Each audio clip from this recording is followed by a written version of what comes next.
जैसा कि आप सब जानते हैं कि गुरु नानक देव जी का प्रकाशोत्सव बस आने ही वाला है। तो आज मैंने सोचा कि क्यों ना उन्हीं के जीवन से जुड़ी एक कहानी आपके साथ साझा करूं। ये कहानी मेरे दिल के बहुत करीब है और उम्मीद करती हूं कि आपको भी ज़रूर पसंद आएगी।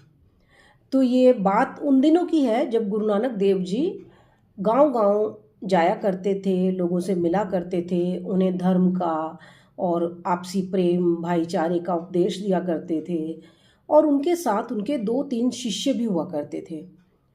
तो इसी बीच वे एक दिन एक गांव में पहुंचे और गांव के बाहर एक सराय थी। उसी सराय में उन्होंने अपना डेरा डाल लिया और वहीं ठहर गए। अब सुबह हुई, 1 दिन बीता, 2 दिन बीता, 3 दिन बीते, पर गांव का कोई भी व्यक्ति उन्हें देखने के बाद भी, पता चलने के बाद भी कि वहाँ कोई साधु महात्मा आकर ठहरे हैं, ना तो उनसे मिलने आया, ना किसी ने उनके भोजन की व्यवस्था की, ना किसी ने उन्हें पानी के लिए पूछा, ना कोई उनका उपदेश सुनने आया। अब उनके शिष्यों ने गांव में जाना शुरू किया भिक्षा मांगने के लिए। तो भिक्षा भी उन्हें कोई खास नहीं मिली। किसी घर से कुछ थोड़ा बहुत अनाज मिल जाता और उसी से वे लोग अपना काम चलाते। अब करते करते कई दिन बीत गए। तो कई दिनों के बाद गुरु नानक देव जी ने कहा कि अब हमें इस गांव से चलना चाहिए और वे लोग अपना सामान उठाकर गांव से चल पड़े।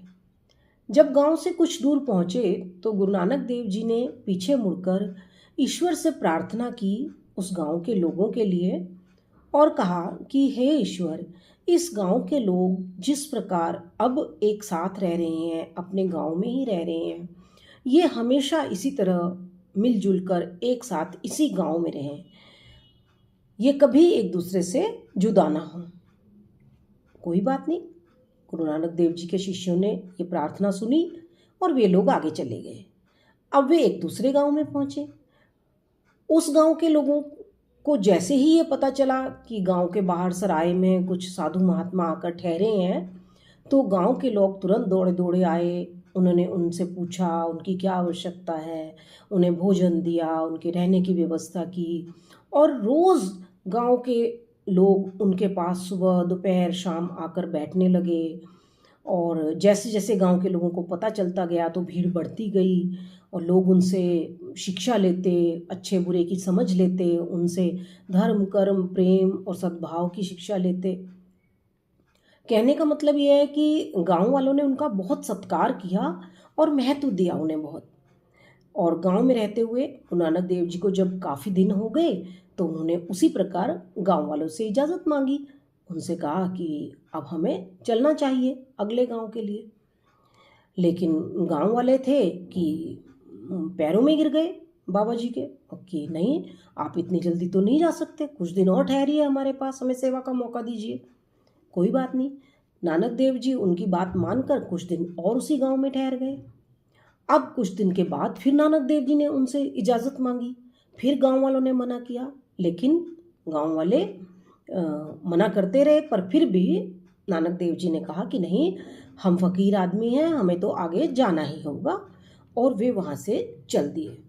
अब गांव वालों को उनसे इतना प्रेम हो गया था कि बहुत सारे गांव वाले बाबा जी के साथ साथ उन्हें छोड़ने के लिए गांव से काफ़ी दूर तक पैदल चले आए। काफ़ी दूर आने के बाद बाबा जी ने उन्हें इजाज़त दी और उन्हें आदेश दिया कि आप सब अपने गांव को लौट जाएं और जाकर अपने परिवार की, अपने पशुओं की देखभाल करें। कोई बात नहीं, गांव वाले बिना सहमति के अनमने मन से बाबा जी की बात मानकर वापस चले गए।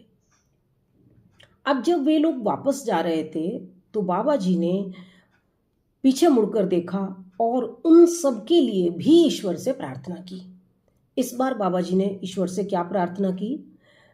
उन्होंने कहा कि इस गांव के लोग कभी एक साथ ना रह पाएं, ये सब बिछड़ जाएं, ये सब अलग अलग हो जाएं और पूरे देश में, पूरी दुनिया में अलग अलग कोनों में फैल जाएं और वहाँ रहें। अब जो बाबा जी के शिष्य थे उन्हें ये बात बड़ी अजीब लगी। उन्होंने सोचा, इतने अच्छे लोग हैं, फिर बाबा जी इस प्रकार इन्हें बद्दुआ क्यों दे रहे हैं? जबकि वे जो बुरे लोग थे पहले गांव वाले, उन्हें तो बाबा जी ने बड़ी दुआएं दी। कोई बात नहीं, शिष्यों से नहीं रहा गया और उन्होंने अपनी शंका का समाधान करने के लिए बाबा जी से प्रार्थना की। उनसे कहा कि बाबा जी, हमें इसका कारण ज़रूर बताइए आप कि आपने ऐसा क्यों किया। तो जानते हैं गुरु नानक देव जी ने क्या उत्तर दिया? उन्होंने कहा कि मनुष्य चाहे अच्छा हो या बुरा, वो अपनी आदत, अपना स्वभाव नहीं छोड़ सकता। जो अच्छा मनुष्य है वो जहाँ भी जाएगा, जहाँ भी रहेगा, वहाँ अपने व्यवहार से अच्छाई ही फैलाएगा, वहाँ के लोगों को में अच्छाई भर देगा, उन्हें भी अच्छा बनने पर मजबूर कर देगा। परंतु जो व्यक्ति बुरा होगा, वह व्यक्ति जहाँ भी जाएगा वहाँ अपनी बुराई को फैलाएगा, जिससे हमारा समाज बुरा बन जाएगा और बुराइयों को सीख जाएगा। इसीलिए मैंने कहा कि वे जो बुरे लोग हैं वे जितना हो सके अपने गांव के अंदर ही रहें, ताकि उनकी बुराई दूर दूर तक ना फैले। और जो लोग अच्छे हैं वे यदि इसी गांव में रह गए तो उनकी अच्छाई उन्हीं के साथ नष्ट हो जाएगी। तो उनकी अच्छाई नष्ट ना हो, सबके साथ फैले, सब जगह फैले, इसलिए वे दूर दूर चले जाएं। अब देखिए कहानी कितनी छोटी सी थी, लेकिन सीख कितनी बड़ी। इन संत महात्माओं की इन्हीं शिक्षाप्रद कहानियों के कारण, इसी व्यवहार के कारण, इसी व्यक्तित्व के कारण हम आज भी इनके सामने नतमस्तक होते हैं, इन्हें सम्मान देते हैं। तो मैं आशा करती हूँ कि आज की कहानी आपको ज़रूर पसंद आई होगी और आपने इससे कुछ ना कुछ शिक्षा अवश्य ली होगी।